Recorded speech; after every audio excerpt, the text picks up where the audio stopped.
आइए आज सुने प्रख्यात ललित निबंधकार, कला इतिहासकार और संस्कृतविद श्री नर्मदा प्रसाद उपाध्याय के ललित निबंध संकलन वृक्ष अभिमन्यु से उनका एक और बहुचर्चित और प्रशंसित ललित निबंध बसंत का खत सुनामी के नाम। श्री उपाध्याय जी पिछले लगभग 50 वर्षों से लेखन कर रहे हैं तथा भारतीय कला, विशेष रूप से भारतीय लघु चित्र परंपरा के विशेषज्ञ के रूप में अंतर्राष्ट्रीय ख्याति पा चुके हैं। भारतीय कला, संस्कृति और इतिहास पर उनकी 70 से अधिक कृतियां प्रकाशित हैं। तो सुनते हैं उनके ललित निबंध संकलन से एक और ललित निबंध बसंत का खत सुनामी के नाम। उपाध्याय जी की लेखनी से क्या संदेश है इस खत में बसंत की ओर से सुनामी के नाम। आइए सुनते हैं। सुनो सुनामी, तुमने शायद मेरा नाम नहीं सुना होगा। सुनोगी भी कैसे, क्योंकि तुम तो ध्वंस की ध्वजवाहिका हो, जबकि मैं सृजन का संवाहक। तुम कालरात्रि हो और मैं नए जीवन की आस जगाने वाला प्रभात। तुम क्रंदन की जन्मदात्री हो और मैं गान का आराधक। तुम समुद्र के छल की पर्याय हो और मैं नदी के विश्वास का आधार। तुम विभत्स और भयावह की प्रतिरूपा हो, जबकि मैं सौंदर्य और सुवास का सहचर। तुम अनित्य, आकस्मिक और अनेक हो, जबकि मैं नित्य, सुनिश्चित और एक। तुम तांडव, मैं लास्य। तुम निष्ठुर, मैं मधुर। तुम अभिमान, मैं स्वाभिमान। तुम अनल, मैं जल। तुम आघात, मैं सौगात। तुम शोर, मैं मौन। तुम पाश, मैं पलाश। तुम शर, मैं केशर। और तुम आग, जबकि मैं पराग हूं। तब तुम मुझे कैसे जान सकोगी? विनाश करने वाले, रचने वालों को कहां जानते रहे हैं। लेकिन सुनो सुनामी, मैं तुम्हें तुम्हारे सागर लौट जाने के बाद भी यह सुनाने आया हूं कि तुम्हारी कायरता के आगे मनुष्यता का जीवट कभी हार नहीं मानेगा। तुमने भले लाखों जीवनों पर विराम लगा दिया हो, लेकिन जीवन की यात्रा अविराम बनी रहेगी, क्योंकि जीवन सिर्फ देह का नाम नहीं होता। वह देह से परे हो जाने के बाद कहीं और जीवंत हो उठता है। और इसीलिए आज तक किसी को यह नहीं मालूम कि सृष्टि पर जीवन कब आया और कब तक रहेगा। इसलिए तुम इस विश्वास में मत रहना कि तुम्हारी विनाश लीला कहीं जीवन पर विराम लगा गई है। हुआ तो यह है कि जीवन कहीं तुम्हारी ध्वंस के बाद असंख्य नए स्वरूपों में मुस्कुरा उठा है। इस जीवन के अनगिनत हाथों को तुम निहारो तो सही, जो तुम्हारी चुनौती स्वीकार कर पूरी शक्ति के साथ अंडमान निकोबार से लेकर श्रीलंका, इंडोनेशिया और थाईलैंड के हर उस घर के आगे सहायता के कलश लिए खड़े हैं, जिन घरों को सूना कर तुम यह मानती हो कि तुमने जीवन को जीत लिया। जिस घर से एक जीवन गया, उस घर में जाने कितने जीवन लौट आए। जब से यह सृष्टि अस्तित्व में आई, तुम्हारे ही बंधु, चाहे वे भूकंप हो, ज्वालामुखी या दावानल, सब इस जीवन के सामने परास्त हुए। शायद तुमने आज का भुज देखा हो।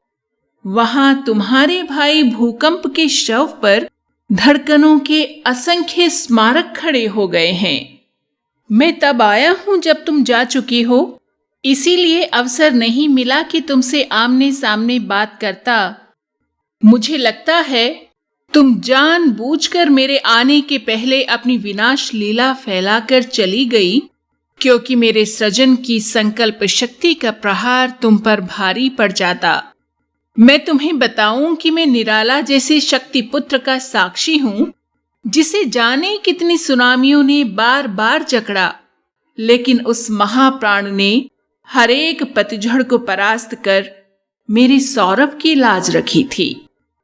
मैं उस कृष्ण और राधा के अस्तित्व का अमिट साक्ष्य हूं, जिनके कारण आज नेह की अस्मिता बरकरार है और जो दैवीय होने की वजह से नहीं बल्कि इसलिए पूजे जाते हैं क्योंकि वे उस धरती के पोर पोर में अमरता की प्राण प्रतिष्ठा करते हैं, जिस धरती पर कुछ पलों के लिए आकर तुम अपनी विभीषिका बिछा गई और यह मान लिया कि धरती निष्प्राण हो गई है।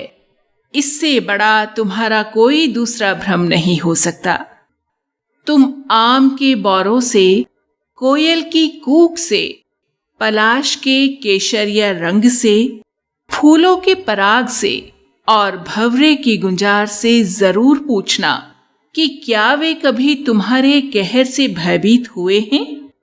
ये मेरे निडर सिपाही हैं सुनामी, और इस बात के लिए कृत संकल्पित हैं कि जब तक ये सृष्टि रहेगी वे सदैव मनुष्यता का श्रृंगार करते रहेंगे। ये अजेय हैं, इनका जन्म हार के लिए नहीं हुआ। तुम शायद नहीं जानते कि आज तुम्हारे कारण लोगों का उस समुद्र से विश्वास उठ गया जो विश्वास नामक शब्द का आधार माना जाता था।